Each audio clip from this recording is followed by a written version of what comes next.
Jehovah's Witnesses, and the 1925 Armageddon. For the sake of time, and since there are many articles to be examined in this video, you may have to pause frequently to read them for yourself, as every one of them will be presented, but for the most part very briefly. In 1916, a rumour started by an anonymous sister stated that Pastor Russell was now claiming that the church must not expect to be glorified until 1925. This was quickly denied by Russell in a short article in April 15th, 1916 Watchtower. Who was this mysterious sister? That same year, Pastor Russell died and was replaced by the judge, Joseph Franklin Rutherford, as president of the Watchtower Bible and Tract Society.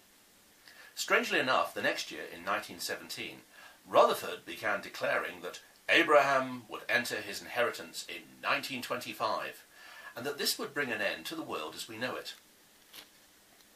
In The Finished Mystery, a book published in 1917, the Bible students C.J. Woodworth and George Fisher, under the leadership of Rutherford, again attempted to make it look like Russell spoke of 1925 by stating at page 128 that the establishment of the kingdom in Palestine would probably be in 1925.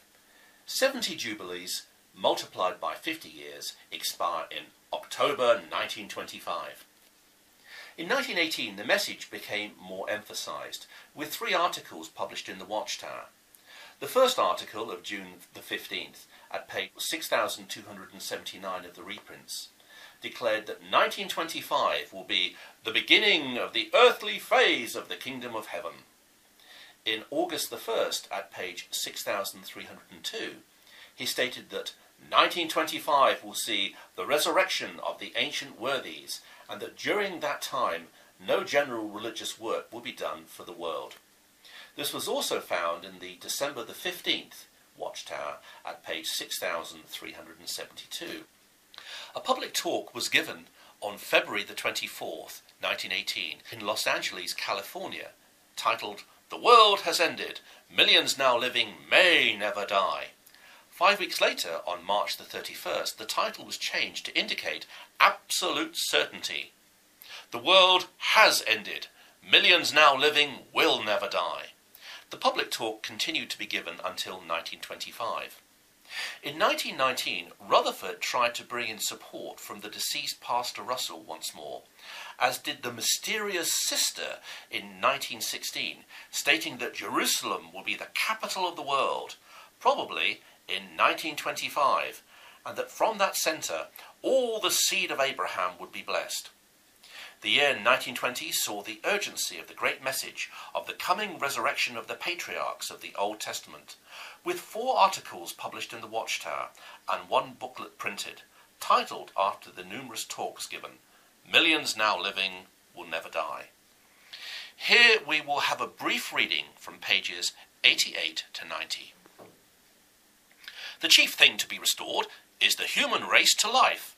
And since other scriptures definitely fix the fact that there will be a resurrection of Abraham, Isaac, Jacob, and the other faithful ones of old, and that these will have first favour, we may expect 1925 to witness the return of these faithful men of Israel from the condition of death, being resurrected and fully restored to perfect humanity, and made the visible legal representatives of the new order of things on earth. Messiah's kingdom once established, Jesus and his glorified church, constituting the great Messiah, shall minister the blessings to the people they have so long desired and hoped for and prayed might come. As we have heretofore stated, the great Jubilee cycle is due to begin in 1925.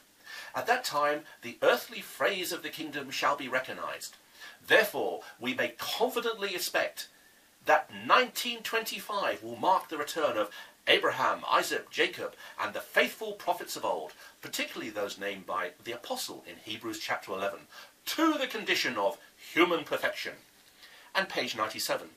Based on the argument heretofore set forth, then, that the old order of things, the old world, is ending, and is therefore passing away, and that the new order is coming in, and that 1925 shall mark the resurrection of the faithful worthies of old, and the beginning of reconstruction, it is reasonable to conclude that millions of people now on the earth will still be on the earth in 1925.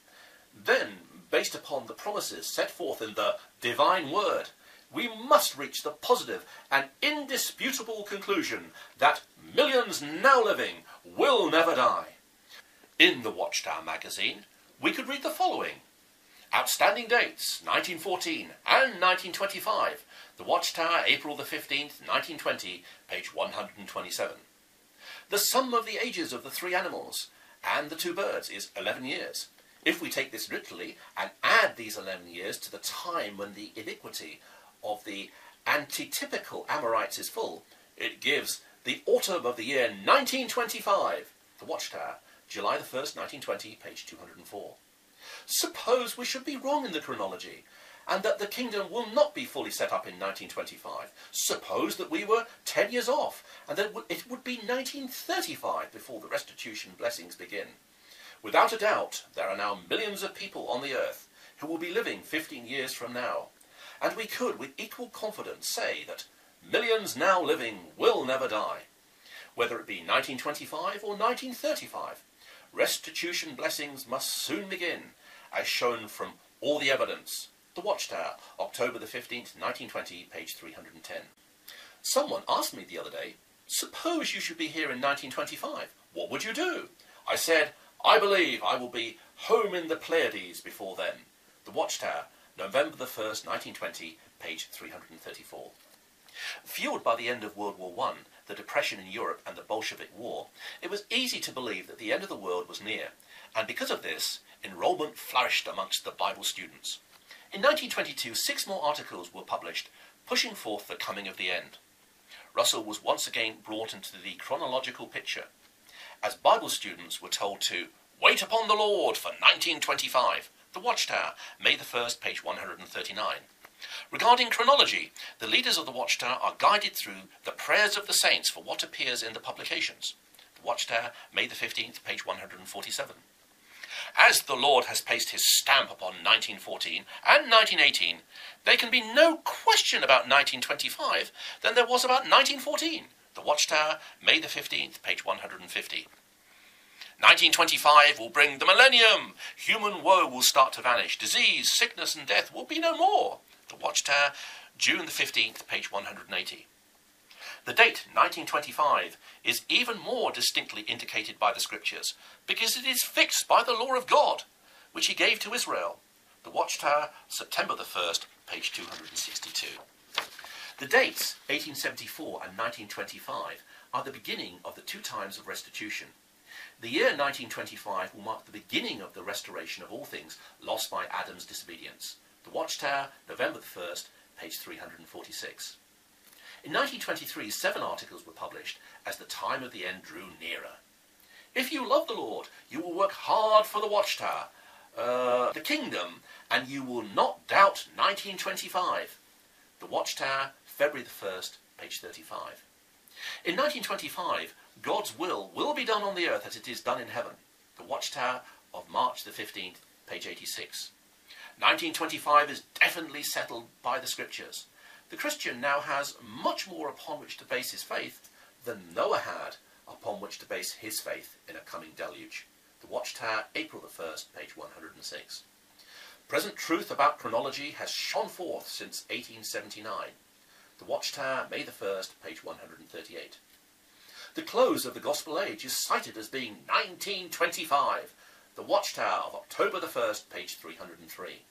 After 1925, the irreverent, unbelieving, godless minds and the ecclesiastical minds will see the difference between the light of truth and the blackness of error. The Watchtower of December the 1st, page 356.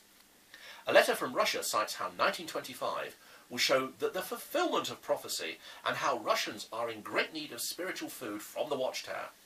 The Watchtower of December the 15th, page 376. In 1924, a book titled The Way to Paradise was newly released from the presses to proclaim the impending end of this system of things. It was published during 2 years and was one of many truly insane books published by the Watchtower Society. Here are some excerpts from pages 224 to 231. We should therefore expect shortly after 1925 to see the awakening of Abel, Enoch, Noah, Abraham, Isaac, Jacob, Melchizedek, Job, Moses, Samuel, David, Isaiah, Jeremiah, Ezekiel, Daniel, John the Baptist, and others mentioned in the 11th chapter of Hebrews. These will form a nucleus of the new kingdom on earth. One of the things necessary will be to put Jerusalem in condition to be the capital of the world. Already considerable work has been done in the way of building better roads and cultivating fields. However, we should not expect to see much systematic work underway until these princes have been awakened and placed in charge. If Jerusalem is to be the capital of the world, it should be able to get in quick touch with every locality. The wireless and the radio can carry messages halfway around the world now. And by the time the princes are brought forth, these inventions will be perfected to reach all the way around. The princes can easily radio their instructions to any part of the world. Think of Prince Abraham having some general instructions to give, calling "Attention!" and all the people everywhere listening. Aeroplanes will soon be so perfected that it will be a matter of but a few hours' ride to any part of the earth, to or from Jerusalem. This will indeed be a new world, made glorious in every way. No doubt many boys and girls who read this book will live to see Abraham, Isaac, Jacob come forth in the glory of their better resurrection. They may have some amusing experiences at first, for they never saw telephones, radios, automobiles, electric lights, aeroplanes, steam engines, and many other things so familiar to us. Let us suppose that you are living after the kingdom is established. Of course it will take time to get in smooth running order after the great stress between now and 1926. You will have secured the services of the best decorators you can find. Some of them used to be undertakers, but since there are no more people dying, they have had to seek some new occupation. Their experience as undertakers prepared them to become decorators with very little difficulty. You have made all preparations for father and mother. The home is all ready. A special room is prepared for them. You then call up the princes at Jerusalem, state your case, and make request that your father and your mother might be awakened. In joyful expectation, you wait. Some morning, you hear talking in the room you have prepared. There was no one there last night. You know there are no thieves or intruders, for all such experiences have been eliminated. So you listen at the door. You hear father's familiar voice saying, "Mother, where are you? Are we dreaming? I thought I attended your funeral last summer. Then I was taken sick and had the doctor, and that is the last I can remember." With heart running over with joy and all excitement, you burst open the door and rush in, exclaiming, "Oh, father, oh, mother, you are neither in heaven nor crazy. You are just here, your dear old selves." There are no more obituary notices in the papers. Instead, there are lists of those who have been awakened. In 1924, 5 articles were also published in the Watchtower magazine. The world is on fire. The blaze started in 1914 and presumably will reach the climax in 1925. The Watchtower of February the 1st, page 38. The end of the 70 cycles in the fall of 1925 will surely bring the death blow to symbolic Babylon. The Watchtower of May the 15th, page 159.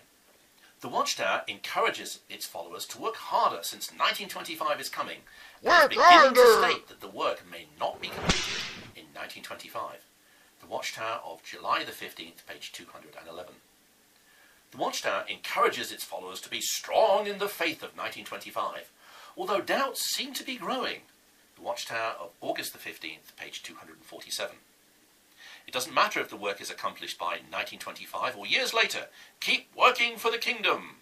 Watchtower of October the 1st, page 298. The year 1925 is here, and God's organisation has published 7 articles. The year 1925 is here. With great expectation, Christians have looked forward to this year. Many have confidently expected that all members of the body of Christ will be changed to heavenly glory during the year. This may be accomplished, it may not be. In his own due time, God will accomplish his purposes concerning his own people. Christians should not be so deeply concerned about what may transpire during this year. They would fail to joyfully do what the Lord would have them to do. The Watchtower of January the 1st, page 3. It seems to be a weakness of many Bible students that if they locate a future date in the Bible, immediately they center as many prophecies upon that date as possible. This has been the cause of many siftings in the past. As far as we recall, all the dates foreseen were correct. The difficulty was that the friends inflated their imaginations beyond reason, and that when their imaginations burst asunder, they were inclined to throw away everything. We may reasonably expect that 1925 will be a very active year for the saints on this side of the veil, and also that the adversary will be increasingly active in his opposition, as he knows that his time is shortening. The Watchtower of February the 15th, page 57. The date 1925 to 1926 is clearly indicated in the prophetic outline, and God will put his seal upon it. The Watchtower of February the 15th, page 58. Everyone who really loves the Lord should put aside selfishness and make the few remaining months the greatest witness for the Lord. The Watchtower of May the 1st, page 137. It doesn't matter if we are taken beyond the veil or not in 1925. The Watchtower of August the 15th, page 247. Some have expected an end this year, and the Bible students are accused of being selfish for this. The Watchtower of September the 1st, page 259. It is expected that Satan will try to inject into the minds of the consecrated the thought that 1925 should see an end of the work. The Watchtower of September the 1st, page 262. The Lord has shown that the fulfillment of prophecy shows the dates 1914, 1918, 1925 to be clearly marked. The Watchtower of October the 15th, page 308. During the year 1925, there was an increase in Watchtower book production by 11,600,000 over 1924. The Watchtower of December the 1st, page 358.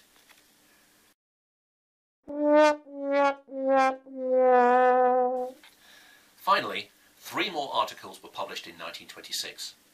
The year 1925 was marked with rapid and successive flashes of truth. The Watchtower of March the 1st, page 78. It would be foolish to make the announcement stating that the ancient worthies have returned. The Millions book declared that we might expect them. Some misguided ones in Switzerland conceived the thought that the work had ended in 1925. This is the result of a disturbed mind, and not the result of candid consideration of God's word. There is nothing in Scriptures to indicate that the Lord will reveal to his church just how soon the work is going to end. Let no one be disturbed by the foolish proclamation that has been put forth by 1 or 2 misguided brethren to the effect that the ancient worthies were back in 1925. These are self-constituted wise people. The Watchtower, July the 1st, page 196. Some anticipated that the work would end in 1925, but the Lord did not state so. The Watchtower of August the 1st, page 232. So after all of this, was the subject dead and gone? No. The crazy judge still had his ancient Old Testament princes on his mind.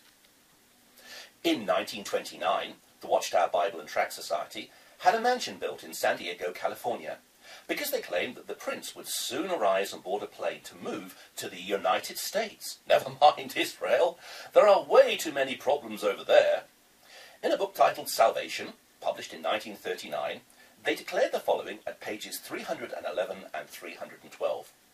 At San Diego, California, there is a small piece of land, on which in the year 1929 there was built a house, which is called and known as Beth Sarim. The Hebrew words Beth Sarim mean house of the princes, and the purpose of acquiring that property and building the house was that there might be some tangible proof that there are those on earth today who fully believe God and Jesus Christ and in his kingdom, who believe that the faithful men of old will soon be resurrected by the Lord, be back on earth and take charge of the visible affairs of earth. The title to Beth Sarim is vested in the Watchtower Bible and Tract Society, in trust, to be used by the president of the society and his assistants for the present and thereafter to be forever at the disposal of the aforementioned princes on earth.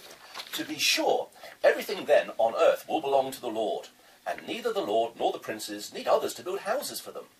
But it was thought well and pleasing to God that the aforementioned house be built as a testimony to the name of Jehovah, and showing faith in his announced purposes.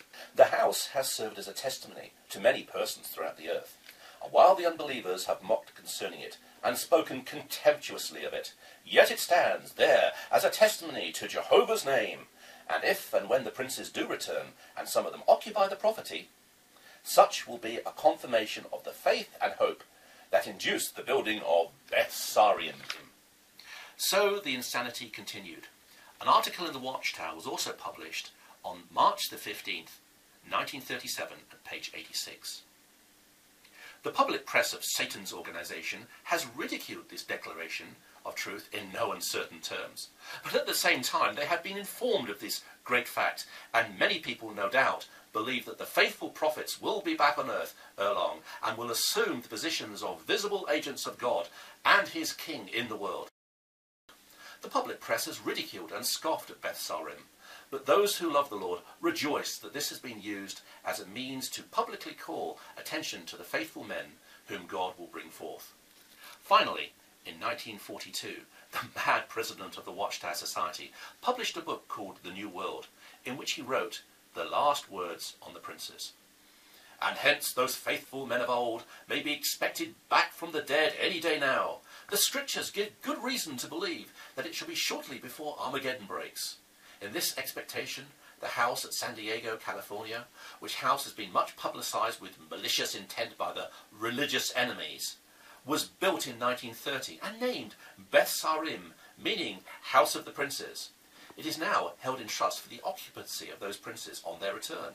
The most recent facts show that the religionists of this doomed world are gnashing their teeth because of the testimony that the House of the Princes bears to the New World. On January the 8th, 1942, the judge, Joseph Franklin Rutherford, died at Beth-Sarim at the age of 72.